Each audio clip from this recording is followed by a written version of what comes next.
What do I say now? Hello, everybody. Hello, Internet, and welcome to Shouting Over the News. We're going to talk about the news this week. I am your host, Mark, and I'm here with Dylan. Hello, Dylan. Hey, how's it going? It's going okay. I'm just sort of waking up. I've got a nice coffee here. I'm feeling ready to start my day. You know, it's good stuff. Got some news to talk about. It's gonna be good. We found some, yeah. And I'm also here with Jack. You alright, Hello, buddy? hello. Yeah, I'm not too bad, mate. I'm not too bad. Yeah, I mean, like it's sort of weird that we don't really have a lot of news to talk about. No, not really. There is one particular item, I suppose, that Yeah, is talk worthy, and then I guess we'll just riff on some other shit. Gonna try and keep this one to a tight half hour. We've got places to go, things to do, people to see. So I don't know. Without much further ado, who wants to talk about the Nintendo Direct? Yeah, let's do it. yeah, cool. I feel like there was some weirdness about this Nintendo Direct, wasn't there? Because thoughts go out to everyone in Japan affected by the earthquake that meant that this Nintendo Yeah, Direct was actually delayed by some time. Yeah, And I think because it was delayed, some stuff leaked out around it as well, like the Mega Man 11 demo and a few other bits and pieces. So it's kind of a strange Nintendo Direct because I feel like some yeah. of the big hitters from it that people were expecting came out not in Nintendo Direct. But I don't know. Let's get into the Direct. Let's see what's going on in the Direct. Did anyone Yeah. actually watch it, or do we just have summary articles open? I've I read didn't. through summary stuff Yeah, because Nice. I'm like that. I'm Yeah, that kind of guy. yeah. I haven't actually watched it, so I don't know if there's like there was much to the presentation or anything. But it seems like there's some cool stuff in it. Does anyone have any particular highlights they want to talk about, or should we just jump in and Let's pick just one? jump into the ridiculous amount of stuff that's coming to the Switch that is already out, but yeah, they're just like, let's make the Switch have absolutely everything that's ever existed on it. Because why not?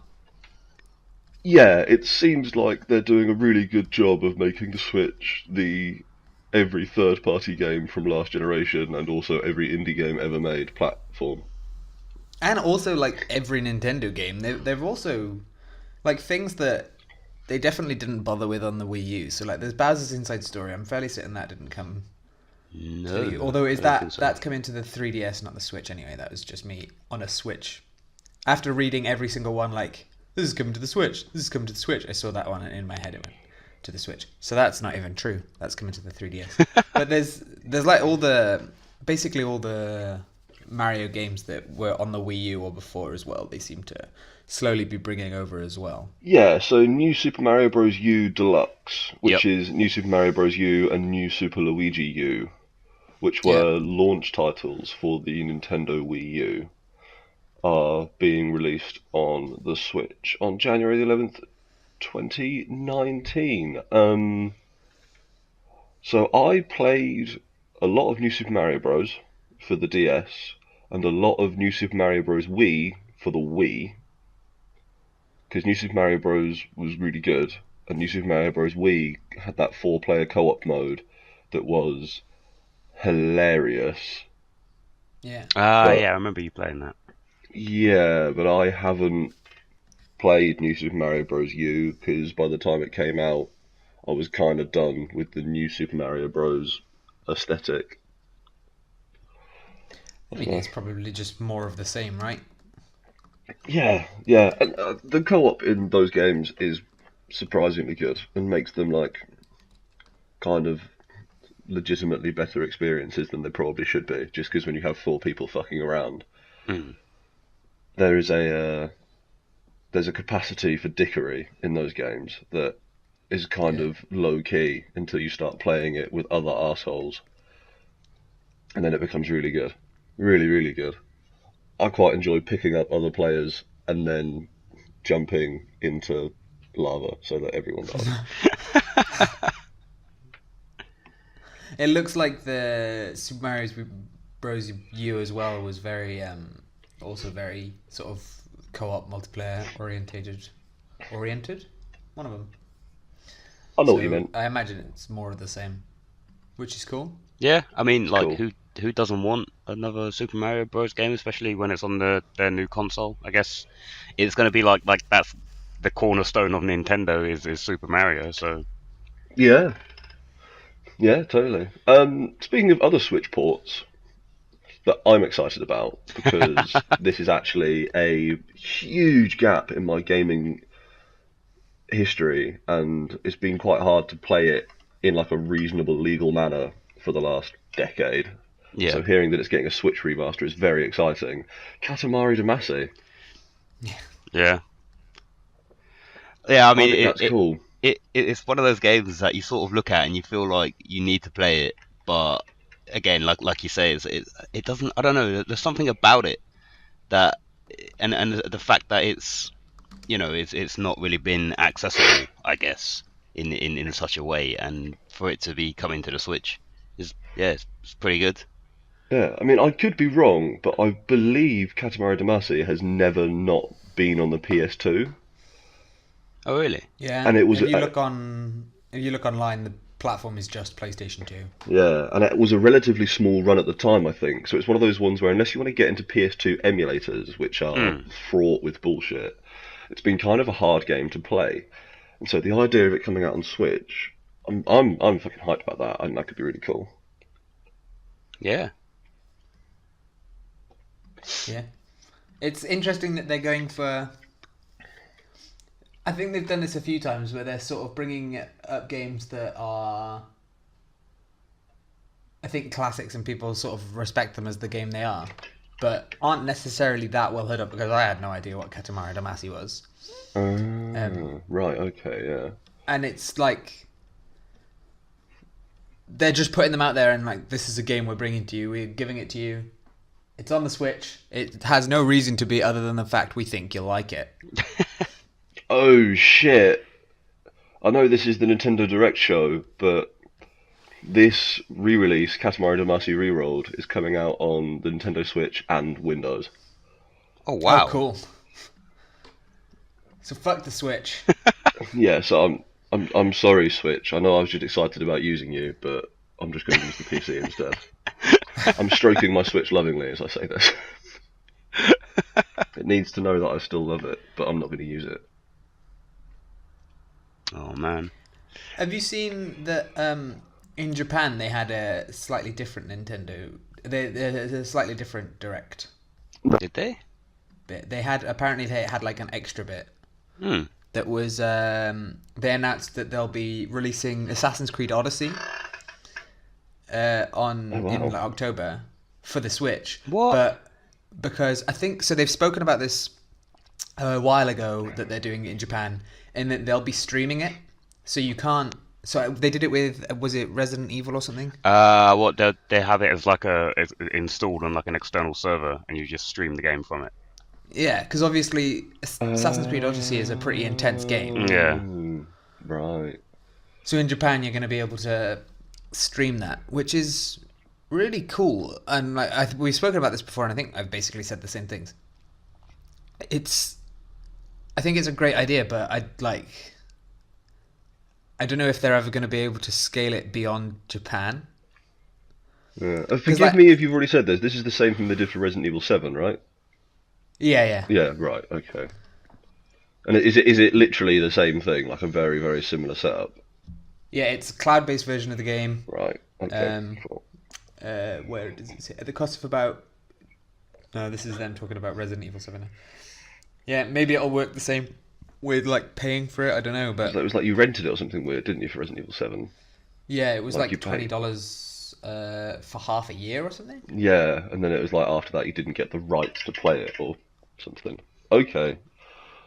Weird. Was there any other differences? Dylan? No, apparently that was it.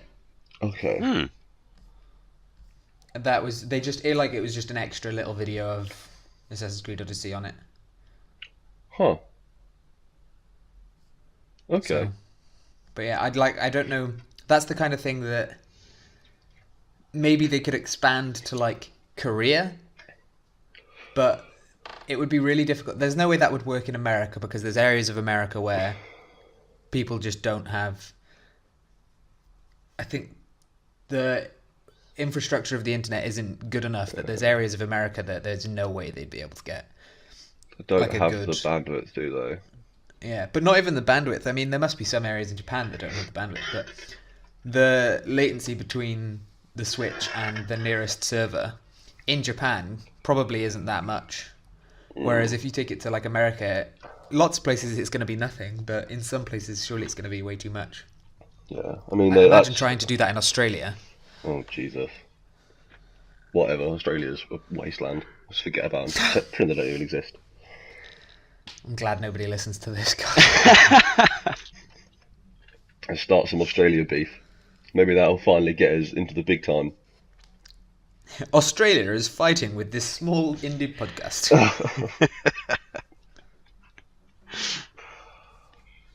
Yeah, One I mean, thing- that bandwidth argument is one of those things that's always like shown up as the reason why like games still haven't gone fully digital, because like the US just doesn't have the internet infrastructure to support that amount of like downloads constantly. So Yeah.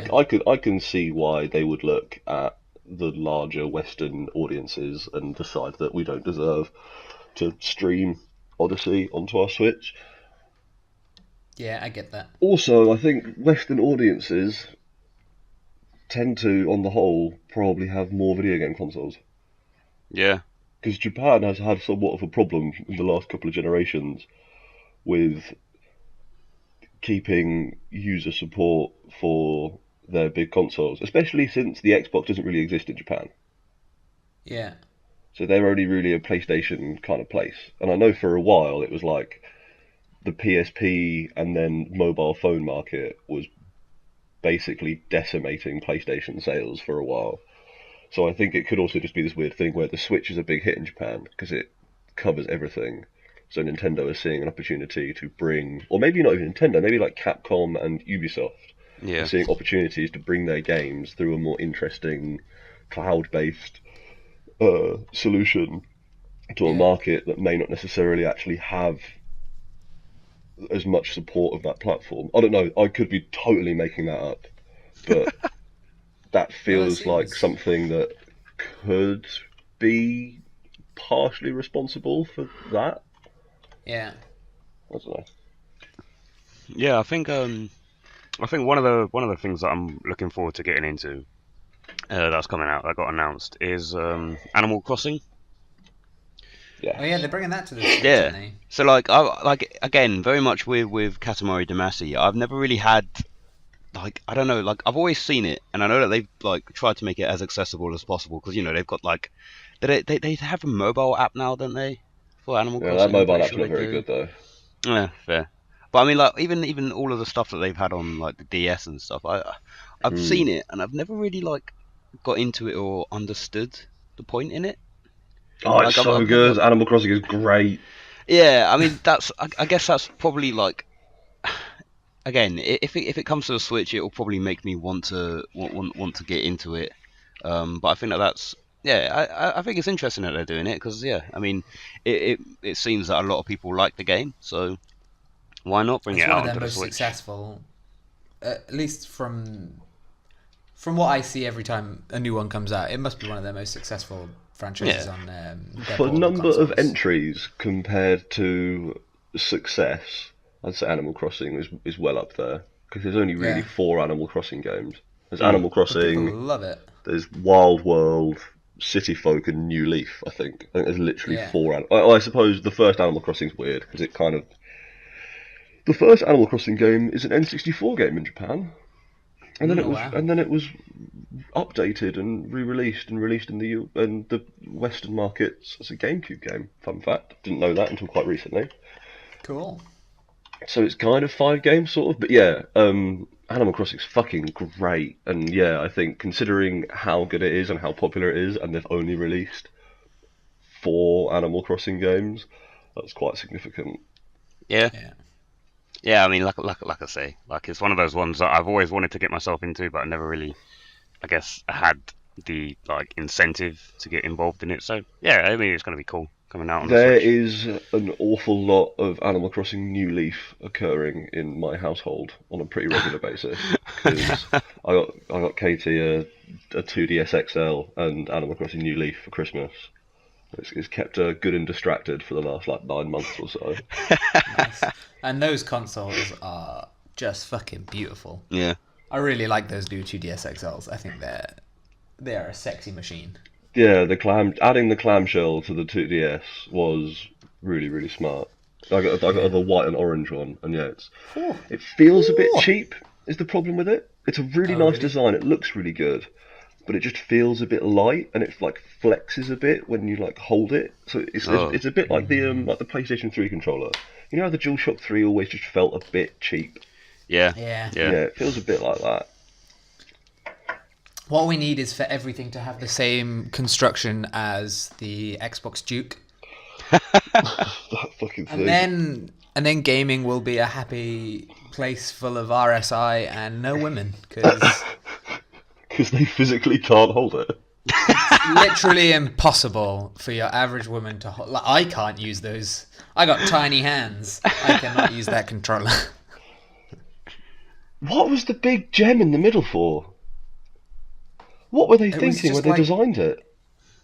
It wasn't even the button. Like nowadays, it's the button on the controller. But yeah, it was just a thing. It was so good. It was such a stupid controller, and it was so good. I like how when they brought the Xbox out in Japan, they were like, no, we're going to have to make this controller smaller.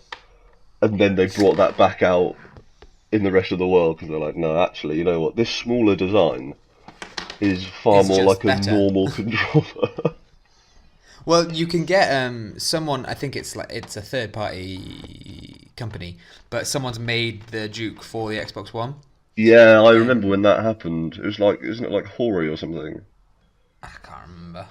I'll have a look now. But it was so that gem in the middle as well is a screen.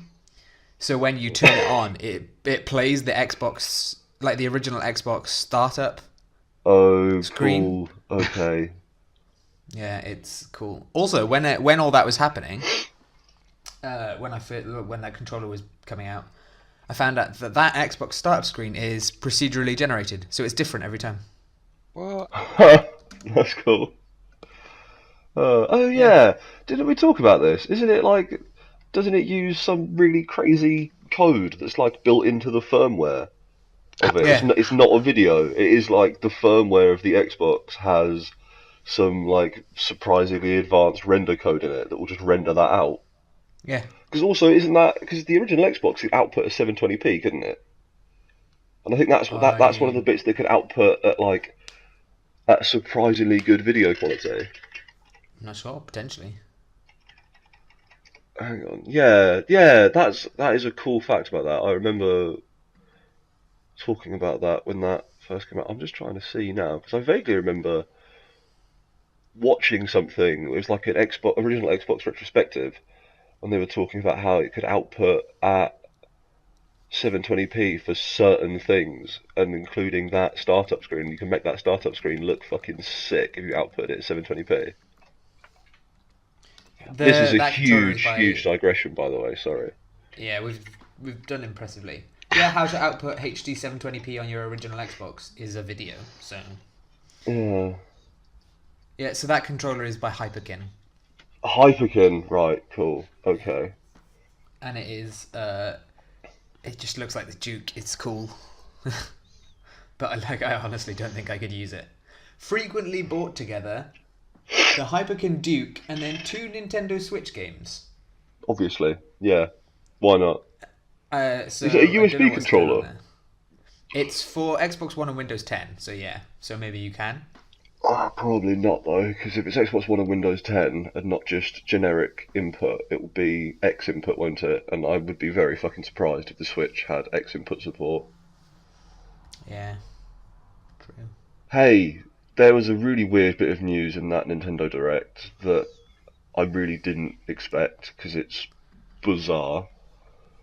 Yeah. Shoot. that they're going to release Final Fantasy 7, 9, 10, and 10-2 on the Switch next year. Mate, everything's Man. coming to the Switch. Oh, and also 12, the remaster, and World of Final Fantasy. Oh, God damn. 6 different Final Fantasy games are coming to the Switch in the next year. That's They're That's just a lot, right? They're that's putting insane. their entire back catalogue on the Switch. Yeah, that's what it feels like at the moment. People got annoyed that they didn't do backwards compatibility, so they were just like, fuck you, we're going to put everything on it anyway. They're just all brand new Switch games and you have to pay full price. Jesus. Yeah, it just seems it seems just madness. 6 different Final Fantasy games in a year. People love Final Fantasy. I don't know if I trust that. People must love Final Fantasy and nothing else.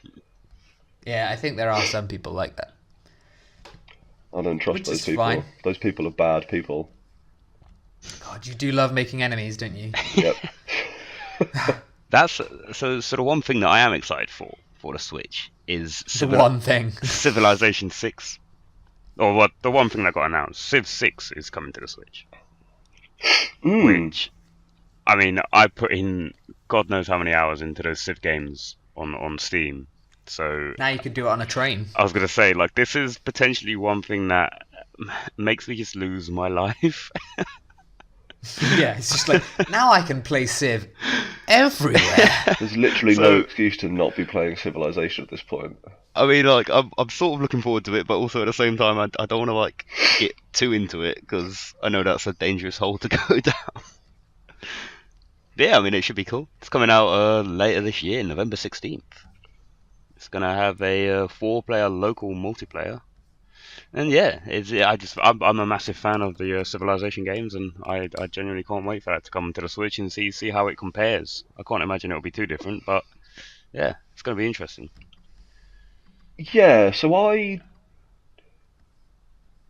if my memory is serving me correct here, I think this is the first like proper mainline Civilization game that's come to console. Usually it's like the weird side ones like Civilization Revolutions or whatever. Yeah.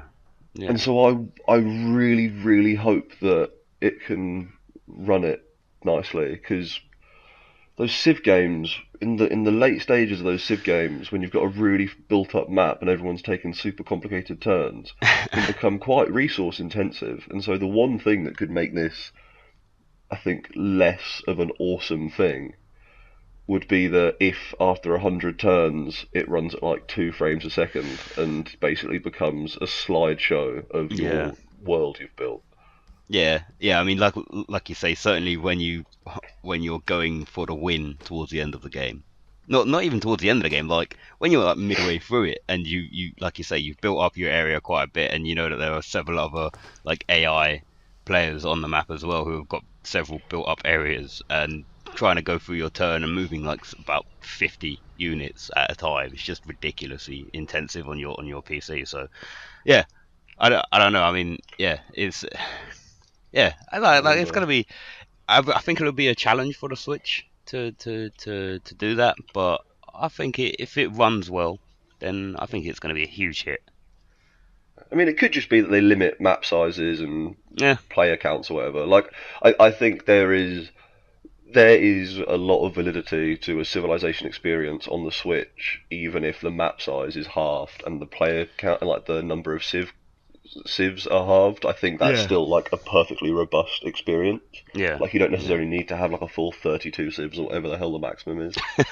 So that might be a way around it, but yeah, that's because the other thing, right, is that Cities Skylines was announced and then dropped.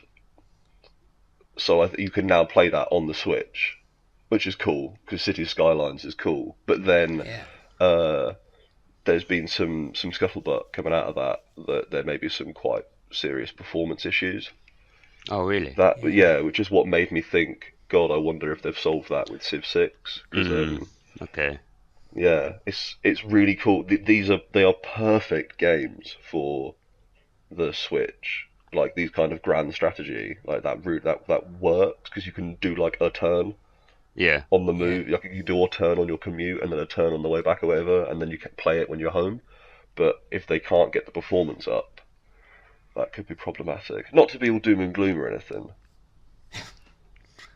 Just, It's a cool idea for having on the Switch, but yeah, if they don't fix any of those problems, then obviously, kind of what's the point? But we'll see. I think the last big thing that came out of that was that Direct was they announced a new Smash character, even though it wasn't a Smash Direct. Which is it just me who thinks this is a strange character to add? I was in hysterics so I have actually watched this release trailer, and I was literally laughing the entire time. It's so funny. I think it's brilliant. Why the fuck not? I mean, they've already got a villager. Is she an Echo fighter of the villager? No, I think She's an actual, like, her own... she has her own character portrait in their big fucking, here are the 68 characters we want to put in this video game. Come at me, bro. But I think all of the Echoes do, don't they? And then you can, like, condense them down, so you can either have everyone out, or you can have... Oh, I thought the Echoes weren't, like, numbered fighters, but I could be wrong there. No, I don't think they're numbered, so they have the same number, but you can have them... On the player select screen, you can have either just everything out there, or you can have it so the Echo fighters are all underneath their main fighter. So I don't know. Oh, yeah, she's her own thing. She's not an Echo of the Villager. Because I'm on the Smash website looking at their complete character list, and yeah, the Echo fight. So it's like Samus is fighter 4, and then Dark Samus is 4E. Yeah. And then so the character who we haven't actually named, Isabelle from Animal Crossing, everyone's favourite friendly dog, is going to be character 68 in Smash Bros. God, that's too many characters. That's a ridiculous amount. How the fuck are you meant to pick between 68 characters every time you play a game? You don't. You just hit random, man. Or you You just get really have good to, at like don't you? one, and then You just go random 8-player AI battles, and you just throw your money on the table. Go. Let's The go. meta's going to be ridiculous. Yeah, it's going to be insane. Like, it obviously it opens up so many avenues in terms of like esports, because there is going to be a massive thing about Super Smash Bros. Ultimate, and like that esports scene is going to be ridiculous. Especially like you said, like Sorry, go ahead. like just with the sheer number of players. Like, people are gonna. I can guarantee that there are going to be people out there who are going to nail down a couple of characters to a T and just be insanely good at them. But it depends on... And that's Smash Bros, right? like, for Smash Bros. Wii U or whatever it was called, that didn't really ever become the big Smash Bros, did it? No, People just but fucking love the old school ones. they just Yeah. love Melee, don't Swear they? it's Is the thing. yeah. I mean, Melee is brilliant. I think The GameCube is the best console ever. that's a really bold claim. Yeah, I think from what Sakura has been saying during the pre-release for this, it seems like he wants this to kind of be the one that finally supplants Melee, because he's putting everything in it. Like, every single thing you can possibly do is going into this one, and it seems like they're doing a lot of, because that was the crazy thing about their E3 presentation that I couldn't abide, was their like, we need up like 1,000 different balance changes, and my understanding is they're working really hard to tweak it and make it like a competitive experience, but Christ knows what that actually means. Yeah. I don't know, man. I don't know how much this is going to affect the meta, right? Because, like, my understanding is the meta is everyone just plays Fox anyway. Yeah. But now there's a different dog. There is. Now you can have the ultimate dog match. Fox v Isabel v Wolf. That would Man, actually be pretty good. I don't know. That'd be pretty funny. Yeah, man, this game looks fucking... Oh shit, I forgot that Cloud Strife was in... Yeah. Jesus Christ. Yeah. It's ridiculous how many characters there are in it. Like, they're not going to be able to fit all these characters onto the Switch. The Switch has a limited memory. I legitimately think they'll be running out of space. You're gonna have to buy a separate Switch just for Super Smash Bros. It's going to require a memory card. You need a 64 gig memory card, 1 gig for every character. God damn, that would be fucking insane. If you're telling me that I need an entire gigabyte of space for this Donkey Kong model, then it better be a damn good Donkey Kong model. It's actually the most in-depth model of any games character ever made. You can see every single strand of fur. I remember when like God of War 3 was coming out, and they were saying like, yeah, if we were just trying to run the character model of Kratos from God of War 3 on a PlayStation 2, it would just like set the PlayStation 2 on fire. Just to talk about how fucking great their character models are. That's what I want for this. I want them to be like, you have never ever seen Mega Man look this good. This And is it's a really in-depth, high-resolution. Like, you can get super, super close, but it's still just like a flat blue surface. blue. Like, that's it. But it's really detailed blue. It's like, this is the best looking Captain Falcon that has ever been rendered. That sounds great, actually. I'm back on board. Yeah. Well, I think when Smash comes out, we're going to have to just have a Smash episode, because there's going to be plenty to talk about. Yeah. I guess I'm gonna have to play Smash. Yeah, I like might get a Switch just to play Smash. like it's Smash has always been one of those things where I like playing it and like it's all great and fun, but I'm not very good at it. So Now's the time to practice. yeah, for sure. There's a slightly diverted from the... We've got not long left, but slightly diverted from the Switch, since we've spoken about basically everything. There's also, since we last recorded, Destiny 2's big update came out. Yeah. And I know you guys don't play it, but I'm it's actually currently playing it. Oh, have you actually got it? Yeah, I'm playing through it all again on the Xbox One as a Warlock, Yeah, boy. and I just finished IO. So I've done. Okay, I don't... So so the original campaign, like you start off on Earth, and then you go to Yeah, Titan, I and then remember. Nessus, and then Io, and then you go back to Earth. So I'm just going back to Earth now. Sick. It's pretty good. I quite And like it. This Turns out. this DLC, this new, because it's what they did in Destiny 1 with the Taken King. It's kind of like It's the like new the 2.0 year. It's- update, isn't it? Yeah, so it is the 2.0 update. It's the big update, and they've changed basically like the way the entire game works is completely different. The weapon system's changed. Everything's random roll now, so you can get different upgrades. There is a reason to get a new version of the same gun now and stuff like that. But I was playing through the campaign with my brother, and it's one of those campaigns, like the other DLCs have been a bit kind of just, why am I playing this? This is a bit rubbish. But I was playing through it and felt like this is actually something this is really cool. This feels like a campaign. This feels like a story. They've made the strikes not just more campaign levels, which is nice. And they've got this new game mode, Gambit. I don't know if either of you have seen anything about Gambit. Yes, I've seen. It looks really fucking cool, actually. It is. It's cool, but it's tricky. And so it's their... how do I just... There's not really much to compare it to be fair. So what it is you and your team get put into an area where you just have to kill mobs, basically, and get these thing called moats. And then the other team has to do the same thing. And you bank these moats, and by banking these moats, you make it harder for the other team. Okay. And eventually you have to defeat some big boss. And you get to them by banking as many moats as you can, like the full amount. But then you can also invade the other team's area. And so when you invade the other team's area, you get 30 seconds to kill them. And by killing them, they lose all their moats. So obviously you limit them. But also, if you kill them while they're defeating their boss gains health back. So it's stuff like that just makes it... It's PvE, but with like a slight PvP element to it. Yeah. That sounds cool. And it is legitimately, like, it's really cool. I played a little bit with my brother yesterday, and it's a fun game. They've made an enjoyable game, and the grind is back. It's really fucking hard to level up, and like it's you can't just infuse all your items to make everything stronger now. There's a certain Oh, then why even bother playing? you can infuse, but it's just a bit harder.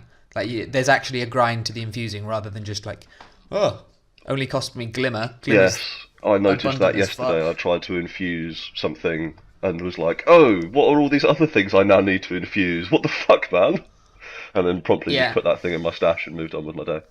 Yeah, it's annoying, but I understand why they did it, and it makes sense. You can also, if you have two of the same item, it doesn't cost much to infuse it. It only costs glimmer, so it's not completely annoying, but it's quite good. I mean, if you're playing it, Mark, maybe we should save a good talk about it for another episode because I don't want to spoil it or anything. Yeah, I mean, I'm unlike when I played it through on the PS4, where I just kind of did everything. I'm kind of just mainlining main missions on this, and then if I get to a point where I haven't quite got the level for the main mission, I'll go and do a couple of adventures and then just do the next main mission. So Yeah. I'm getting through it at a much faster pace than I did before, because I just Yeah. kind of want to get to that new content and get through it. And so Yeah. hopefully I should be able to get caught up relatively soon, and then we can play a bit together, because that playing on the Xbox One is kind of the point there. I've got a character that I haven't played. To be fair, Yeah, okay. Well, that So I that, could that, that always- could be cool. Yeah. Well, we'll see what we're doing. But I got the only real part of the 2.0 update that I've properly engaged with, because again, still kind of playing through the base game missions at the moment, is the new weapon system. yeah. So talk to me a bit. The last thing we'll do here, there's a few other things that are worth talking about, but are not actually as interesting as this discussion. So I'm just going to say that there's now a 100% uncensored sex game on Steam, and also everyone should go look up Project Judge, because it looks fucking cool. Or what's it called?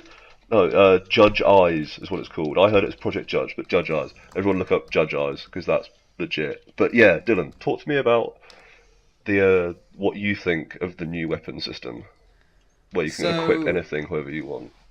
Yeah. So the weapon system used to be you had a kinetic weapon, energy weapon, and a power weapon, Yeah. and the ammo sort of worked in that way. You'd be limited to that amount, and what they've done is basically limited it a bit less and moved some things around. So now you can end up with, you've got your primary and secondary basically. You can have, out of those two, kinetic and energy basically, you can have in either slot. So you can be running around with two shotguns, Yeah. which is awesome. And and that's one big thing as well they've changed, is that you can have shotguns as not a power weapon. And that was kind of, I think, rubbish about it before. They had put, so power weapons were like rocket launchers, grenade launchers, sniper rifles, and shotguns. And fusion rifles Because as of- well, wasn't it? and fusion rifles, yeah. And because of how heavy weapon ammo works, or power weapon, it meant that you barely ever really got to use a shotgun or a sniper, and you'd only get like 5 ammo for it, which is rubbish, really, because they're shotguns and snipers. They're like main game weapons, really, aren't they? Yeah. So now shotguns and snipers are both, they're both, I think, considered secondary weapons or something. Yeah, they're But it means secondaries you can- now. So you can have those as your kinetic and energy, which is great fun. They're slightly harder to get ammo for, so that's kind of what this secondary thing does. Your primary weapon, there's just always ammo for it, so you can run around with 2 submachine guns and never run out of ammo, and you'll be fine. Or you can risk it and run around with 2 shotguns and run out of ammo a lot, but I have 2 it'll shotguns. it'll be really fun because the shotguns are so satisfying. So yeah, it's that balance of they've introduced, you can kind of have the weapons wherever you want, but you've got to be more aware of your ammo if you do, Yeah. which I think is a cool way of doing it, because I don't know, it feels more fun. The whole heavy weapon thing did get really annoying a lot, because if you wanted to switch over as well to try out a different heavy weapon, the Ammo you'd lose your reset, ammo. didn't it? Yeah. Yeah, so if you got a new cool rocket launcher, you couldn't try it out. So it's, the new weapon system I think is really good, and it's a nice change to have. It's nice to be able to, I don't know, fuck around a bit more. Also, they added bows, so Yeah, I haven't seen any bows yet, but they you don't seem get them cool. until the end game. I didn't think Yeah. you get given one in that new campaign, That like makes straight sense. away. Right. And it was the most powerful weapon I had until the last mission. Oh right, shit. So I went around with a bow the entire time, and it was fun as fuck. Cool. I've been Also, because me I've and my been- brother played that underpowered. Sorry, go ahead. Oh no! So you say you played it underpowered mostly. Like the What's- entire campaign. So it's what's there? You don't gain any levels in Curse of Osiris or Warmind, do you? They stay level 20, but the power level goes up, right? No, I think it goes up to like it. I think in Curse of Osiris it went up to 25, and Warmind it went up to 30. Oh right, shit. Okay, so then what's the level cap in Forsaken? I think I'm currently 43, so I guess 45. Oh, okay. I mean, is it 50? Is that why I'm seeing? I think it might be it's 50. 50. Yeah. I think it might be 50. I remember going in and like my brother's been playing it quite a bit, and I remember just walking in on him and seeing that one of his mates that he was playing with was on level 50. So Yeah. Oh, wow, And okay. so the light I level realise cap that. is Shit. the soft light level cap is 500, and the sort of hard cap is 600, Okay. which so is insane soft because I was is- 350 before. Yeah. Okay. Oh man, I forgot about the legendary gear grind. Yeah, and it's really there. So we were playing underpowered the entire way, and then the last level, me and my brother were really grinding through. Like it took us ages. We got to the last bit, and we just couldn't finish it. So we quit out and went back. And because me and him were in a clan, you get all these clan rewards. Yeah. And I went and collected them all. They were all level 500, and I was light level 400. Nice. So I instantly got boosted up a fucking ton, and we went back in and like just fucking melted it. So that was kind of annoying because at least we got to experience the last level being hard. So that was kind of that. It wasn't just a cakewalk. But if you don't just do the campaign missions, if you play things around it and actually level yourself up, that last mission can be a bit of a cakewalk. Right. Okay. To be fair, that's kind of the story with all of Destiny, though, right? Because like when I first played the vanilla like base campaign, I was doing all the adventures and shit as I went, which meant that by the time I got to any of the main missions, I was like 20, 25 power above the recommended power level and just kind of pished through all of them. Yeah. So like it does kind of let you level yourself out of its own difficulty. No, that's cool. That's cool. I'm enjoying being able to always have a rocket launcher and then have a secondary that I can just keep swapping out, kind of depending on what's coming in with good light levels. I was doing a pretty sweet dual hand cannon build for a while, Nice. which made me feel like the baddest space cowboy. And yeah, the shotguns are really fun. They still have a pretty low ammo pool, which I'm not really into. It's still pretty low, but it's not as bad as the heavy weapons were. Yeah, I don't know. It is cool. I'm excited to get through some more of that and get to a point where we can maybe start playing together. I think that could be fun. Yeah, and then we can have a proper discussion about it on here. I think would be good because there's lots to talk about. But Yeah. I want to see if I can get up to that like powerful gear grind, and then we can actually talk about what the game's all about. yeah, All right. and we'll save that for a Mark and Dylan make a podcast episode because I think it would be unfair on Chor and Jack to just talk about Destiny for an hour. I mean, Yeah. I could get back into it. Oh, do it. Let's have we'll make Chor get an Xbox. We can have a A plan. chatting over the static fire team. Oh man. Yeah, no, I'm excited to get into more of the grind of that game. I've just unlocked. What is it? I've just unlocked strikes again. Nice. Yeah, so yeah, but The I new don't know. strikes are cool.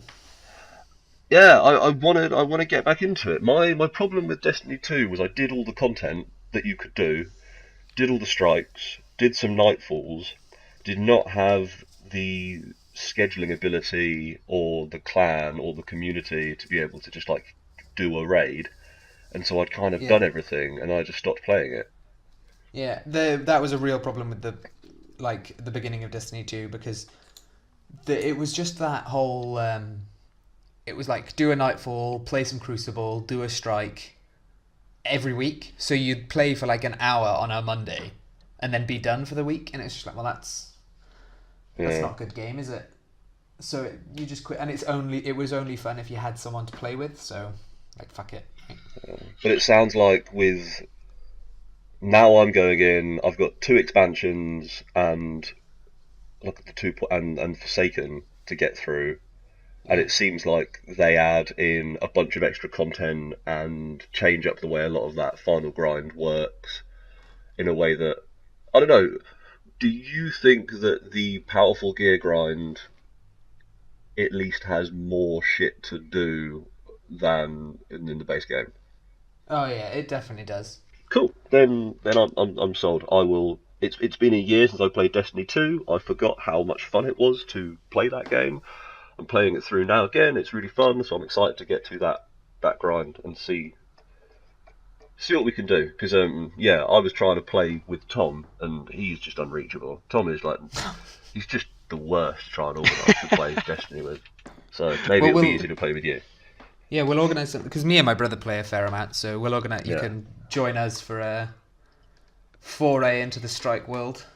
That sounds fun. I would enjoy that. I'll have to get that adapter that lets me use this headset with my Xbox. Yeah. Because I'm not buying another headset. You can just plug in any old headphones that have a microphone in. Yeah. So the only ones I have are USB ones. Yeah. And for that, you need a little dongle. But like, if you've got phone headphones, I mean. I don't know if I do. Maybe I'll dig around. Well, fair enough then. I guess I probably do somewhere, but that's not that's not podcast chat. Right. I was about to say, yeah.